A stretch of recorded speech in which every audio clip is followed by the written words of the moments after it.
महाराज, या टीव्हीवरच्या डिबेटनं अगदी वैताग आणला हो. म्हणजे अगदी नको नको करून ठेवलंय. मला सांगा, आपण या दोघं भावांमधला कलगीतुरा बघायचा का? दुर्दैवी आहे अगदी. आणि त्यातही महत्वाचं काय, तो दोघेही माझे विद्यार्थी.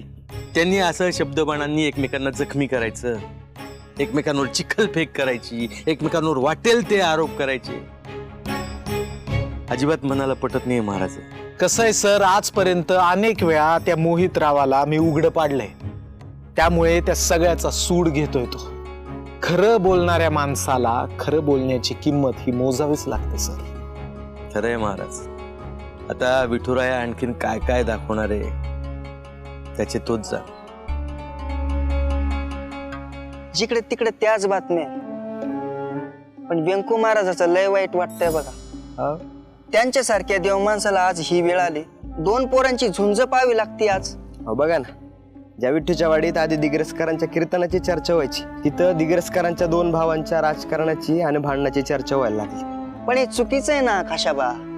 मुळात गोपाळ महाराजांनी मोहितरावचा सपोर्ट घ्यायलाच नको होता.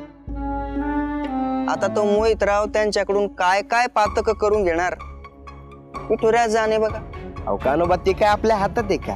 आपण फक्त आहे ते बघत राहायच.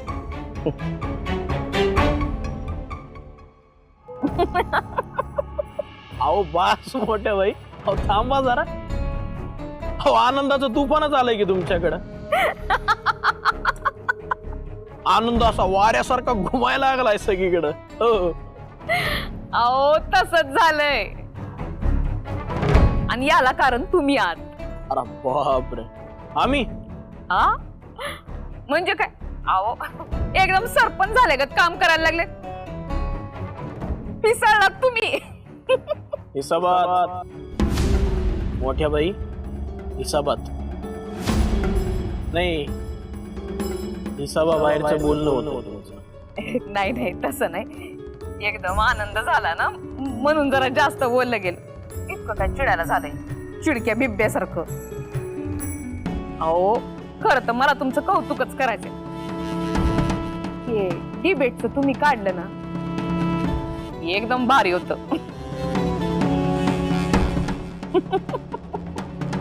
कमाल आहे मोठ्या बाई तुमची. अहो स्वतःचा पोरगा तोंडावर पडणार आहे तरी असं बोलता. ही टीम साठी काम करते आणि टीम आपली आहे. ते तर आहेच हो. आणि हा, ती डिबेट वाली आयडिया आमची नाही बरं, ती दिग्रसकर घरातूनच आलेली आहे. हो म्हणजे डॉक्टर गोपाळ महाराज त्यांच्या डोक्यातलं पिल्लू आहे हे. असं का? कमाले पण. अहो म्हणलं होतं ना, शोट खाया हुआ आशिक खूंखार होता है.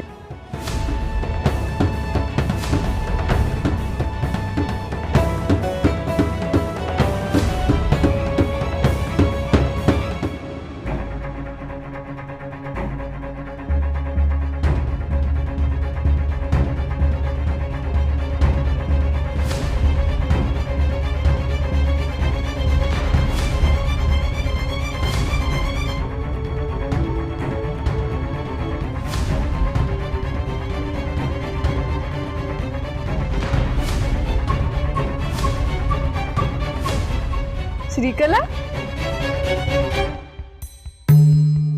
सरप्राईज. कशा आहात काकू तुम्ही? मी मस्त. तू इकडे कशी काय आज? मी खास तुम्हाला भेटायला आले. तुम्ही इतकी माया लावता ना मला, असं वाटतं रोज भेटावं. मला कायमचं या घरात येऊन जर राहता आलं असतं ना तर नक्की राहिले असते. तुमचं घर फार सुंदर आहे आणि तुमचं मन त्याहून सुंदर आहे काकू. अगं मग ये की राहायला. तसे तू इंदूच्या शाळेत शिकवतेस, दोघी मिळून एकत्र जात जा शाळेत. मस्त आयडिया आहे काकू. बरं, मी केला होता तसा काढा घेताय की नाही तुम्ही? नाही ना ग, काय करणार? तुझ्या इतका चांगला काढा कोणाला जमतच नाही. मी आत्ता बनवून देऊ का तुम्हाला? अशी काढ्याची वेळ झालीच आहे ना. मी लगेच बनवून आणते. ओके? नाही, अजिबात नाही.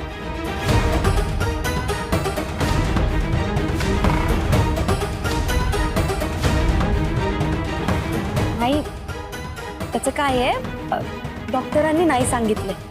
कारण काड्याने ऍसिडिटी होते काकूंना, त्यामुळे काढा अजिबात नाही. हरकत नाही. आफ्टर ऑल काकूंना बरं वाटणं हे जास्त इम्पॉर्टंट आहे, नाही का?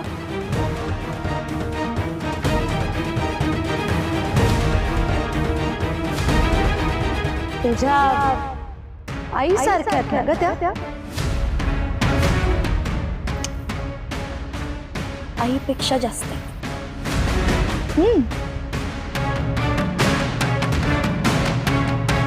शेवटी डॉक्टरांचं औषध ते डॉक्टरांचंच औषध ना. बरं, तुम्ही काळजी घ्या. मी येऊ? हो, आणि येत जा का आधी मध्ये. तू आलीस ना की बरं वाटतं मला. हो ना, मग मी रोज येते आता इथे. चालेल. चलो, टेक केअर. अच्छा, बाय. बाय.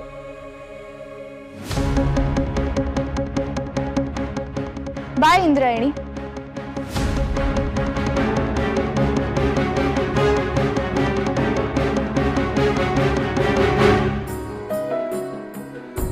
इंदू, काय गोड मुलगी आहे ग ही.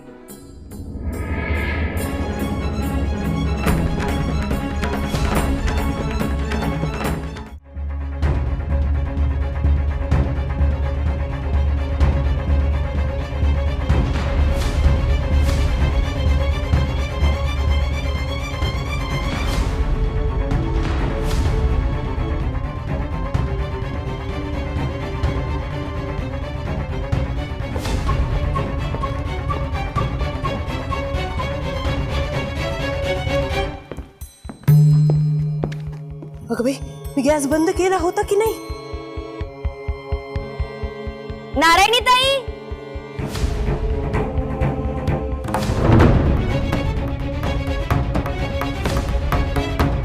अगं ताई, सगळं काम झालंय, तू स्वयंपाक घरात काय करती? अगं अगं इंदू, तू गॅस बंद केला होता का? हो केलाय. तू आधी ये बरं, काकी वाट बघतायत तुझी. बरं आले, थांब.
इंदू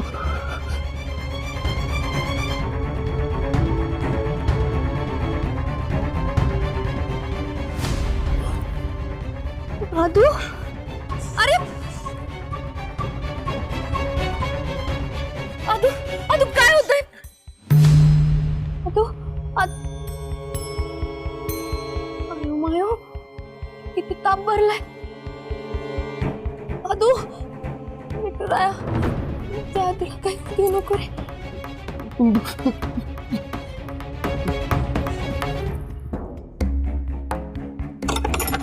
नारायणीताई व्यंकू महाराज नारायणीताई व्यंकू महाराज काय ग अगं काय झालंय अहो अचानक ताप आलाय त्याला खूप गरम महाराज तू अरे बापरे अगं भट्टीत तापल्यासारखा तापलाय हा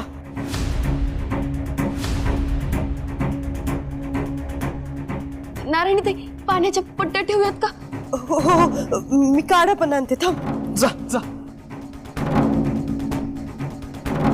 थर्मामीटर काढा पण ताप किती आहे बघूया हा हा मी बघते